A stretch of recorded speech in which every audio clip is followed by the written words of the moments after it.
ভাই অ্যাকচুয়ালি না আজকের ম্যাচটা দেখে মনে হচ্ছিল যে সেমিফাইনাল হচ্ছে। যখন 253 রান করে মাত্র 7 রানে জিততে হয় তখনই বোঝা যায় যে ম্যাচটা কতটা হাড্ডাহাড্ডি হয়েছে।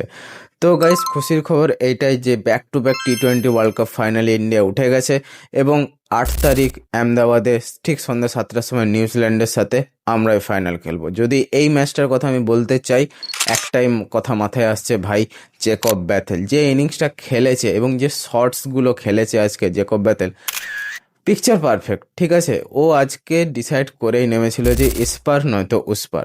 প্রত্যেকটা শট দেখার মতো এবং বরুণ চক্রবর্তীকে তো আড়া হাতে নিয়েছিল। আমাদের ইন্ডিয়ার তরফ থেকে সঞ্জু স্যামসন 89 রানে একটা ইনিংস খেলেছে, মাত্র 11 রানের জন্য সেটা সেঞ্চুরি মিস করেছে, বাট সেটা বড় কথা নয়। বড় কথা হচ্ছে আজকে আমরা ম্যাচ জিতে গেছি।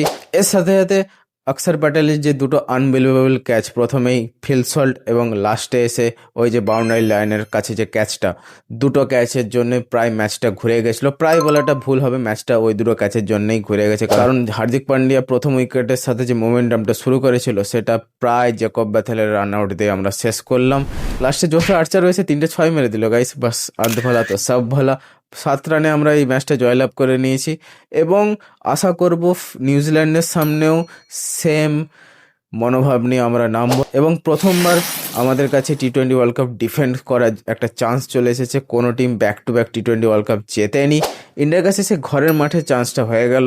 8 তারিখ কী হবে তার জন্য অপেক্ষা করে রেখো। সবাই যে যার টিকিট কেটে নিও, যারা যারা যেতে পারবে, যারা যারা সাবস্ক্রিপশন নিয়ে নাও এবং এরকম ইন্টারেস্টিং স্পোর্টস ব্লগের জন্য স্পোর্টস হাবকে ফলো করে যাও।